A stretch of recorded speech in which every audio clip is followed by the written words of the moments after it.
What's up, webheads? It's Mr. Spidey Man. But today, we're gonna do a little bit something different. Today, we're gonna do a review of My Hero Academia, the movie of the two heroes rising. Now, before we begin, I just want to let you guys know that this is, of course, a bit unusual, a little bit different. Never really said I was going to do this, but I was kind of inspired to see if maybe I can voice out about this movie. I will not do spoilers in the beginning of my video, but as we go along the way, I am going to be talking a little bit into the movie, so I will let you know when the spoilers will kick in.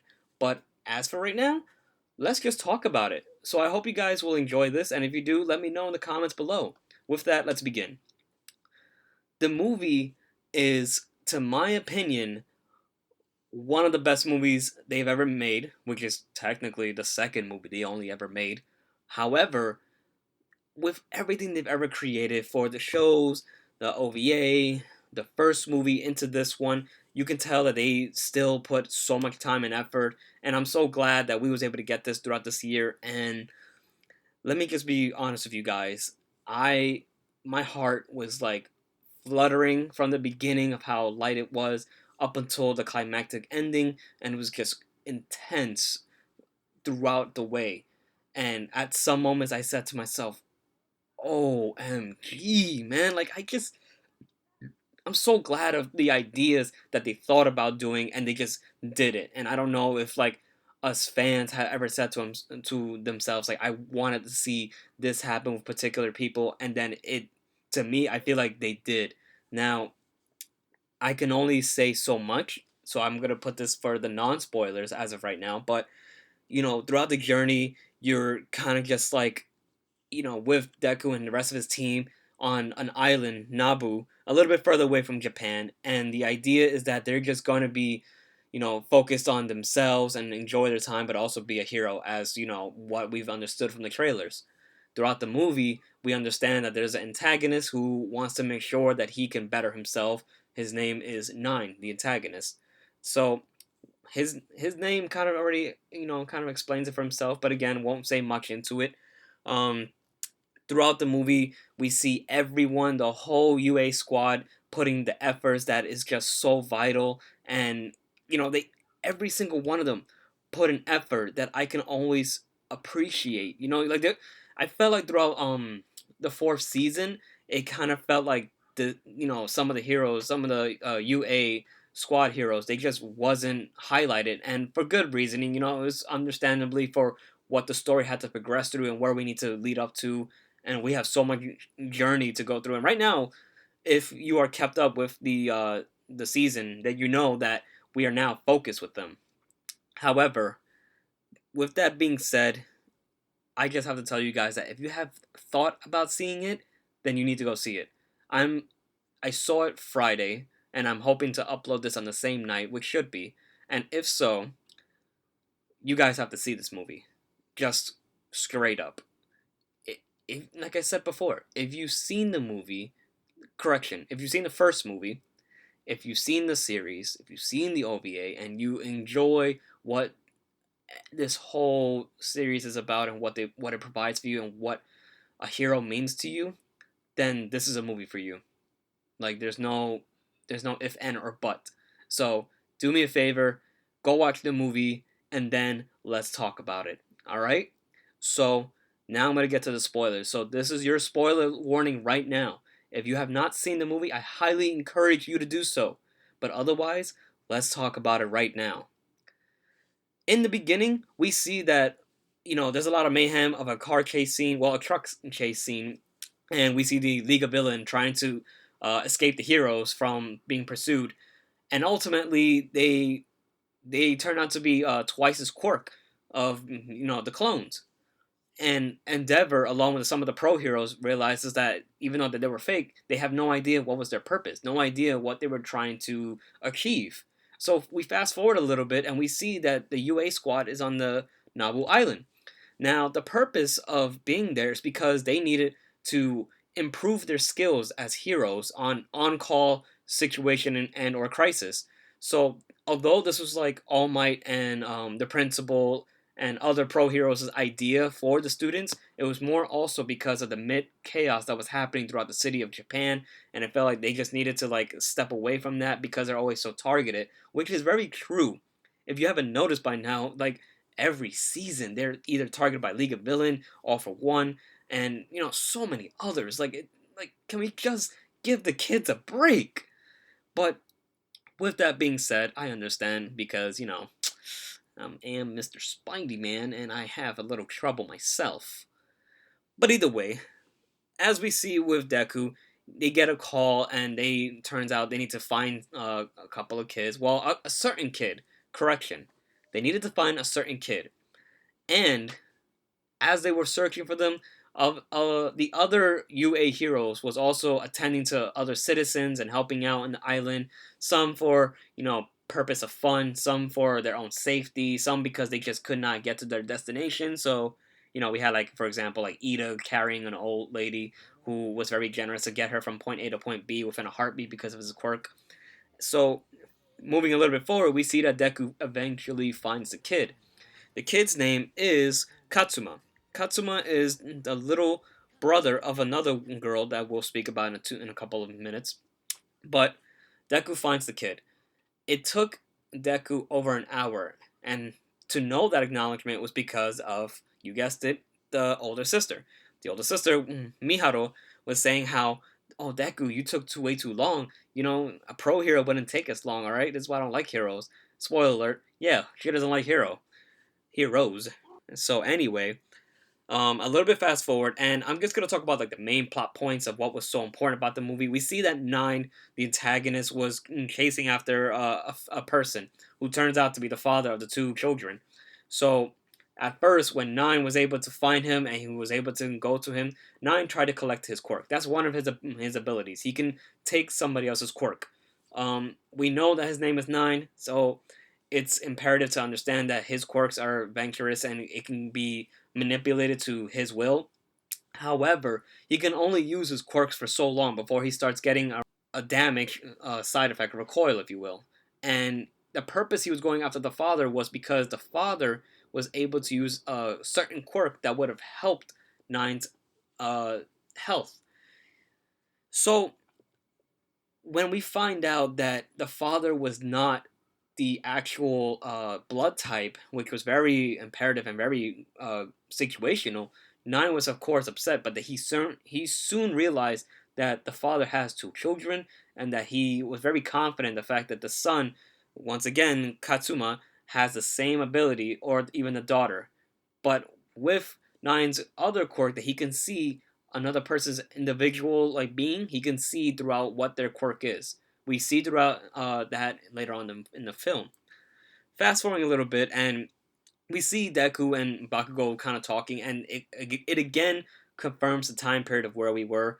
We're in the fourth season. This is after Overhaul, or well, yes, actually, it is throughout Overhaul, because we see that Deku can only use up to 20% of his All for One. I mean, One for All. Woo, haha. And the problem with here is that Bakugo, he even though he acknowledges Deku, the problem being is that he still wishes to face him forward. He wants Deku to be at 100, which obviously Deku can't. He still has to keep manifesting, still keep learning, still keep venturing with his body, and of course All Might did help him in that, and he still is, which we're super grateful for. But beyond the case, the kids need help again, only to find out that the sister was just toying along with them and saying that you guys are nobodies, and Bakugo was pissed at that. So the next day, you guessed it, villains come in to attack as every freaking other episode of My Hero. And throughout the crisis, everybody had their roles, and I'm so glad that we knew what to do in the crisis, telling people where to go. Although I will admit that he thought best for what the quirk was, not for what they were facing against. So, when we got up to certain villains, some had a good matchup, some was just like, you know, didn't have a good handle on it. For example, when Todoroki and his group had to face against Chimera, it just didn't feel like it was doing too well for them, especially because what's his face Shoji. Shoji got demolished against Chimera. Like, he had no chance of winning. And beyond that, I just want to say right now that, throughout the fights, yes, it was difficult. Yes, they could not win, but information was the key throughout the journey of these fights. Now, Mummy was the only one that was defeated by Bakugo, our best boy, Kaminari. So even though they did their best, ultimately, like, we see Katsuma's ability being actually used when he needed to save Deku and Bakugo when they were unconscious and they were exhausted of their abilities. Once he was able to help them, along with the other villagers helping with healing their wounds, they were able to get back up, and then they were able to re-strategize. And this is the climactic part. Everybody came together, and they were able to make certain well, correction, they were able to make a full, strong plan. And although it does tips and turf, um, everybody played it correctly. They did it the best of their abilities. And I think we had to give out some shout outs to Kirishima and Ayama. He was very strong from the get go. He had to use his navel gazer, and even though he knew he felt like the limit I was pushing through, he plus ultra all the way through, and he gave it a little bit more, forcing Nine to use his barrier to withstand the damage. And then we also had Momo that was able to create two cannons and make sure he can blast on through. And to be real, like, that's a lot for someone who has to give in so much. With them two using the best of their abilities, and then soon forth afterward, we had so many other people, and then of course we had to also worry about Todoroki and his group facing off against Chimera, which we also have to give a special shout out to our best boy Kirishima. He was able to take on full blasts from the Chimera when he went full on 100% of his quirk. Then we also have to talk about Asui using her spit, to help everybody weigh in down and paralyze the Chimera. Like, everybody had a specific role, and it made sense throughout the way. Like, everybody knew each other's quirks, knew how to use it to the best of their abilities, knew to make sure that, hey, listen, we have to use your ability, follow my lead, and I will get us through. And let's also say this right now, Todoroki, he went full on ice. Like, I don't think he's ever pushed himself that point to, because when he did so, it was almost to the point that he just knocked out using his ice. And after a time, he would, like, use his heat to put himself back out. He fell unconscious afterwards. Let's be real, that's a lot. Now, going back to the real fight, Midori and Bakugo versus Nine. Whoo, they already knew what to do. Like, we have to understand that Bakugo, he's so smart, strategic, and in the midst of a fight, he can adapt and improvise and improve in the situation. And Deku, no sleep on him either, obviously, but he was the cannon to make sure that he can push through. He was the anchor. It was more of Bakugo making sure that he can tire out, but also, like, let's also be real for a second. They kept switching off in that role. At one point, Deku had to make sure he could try to tire him out, as Bakugo went in for a close shot and just, like, launched it, his quirk's ability to explode towards him. Now, the biggest part, oh my lord, when it was to a point that they could no longer use their quirks and they were just struggling to even breathe, and Deku had went 100%. Bakugo used the utmost of his limit of his quirk. Deku realizes that he needed to do what was best in the situation.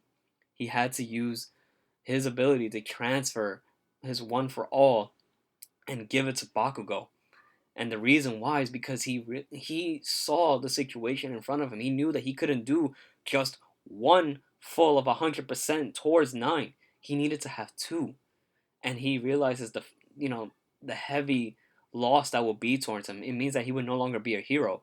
So giving that to Bakugo, it meant that he already came to a full understanding of that.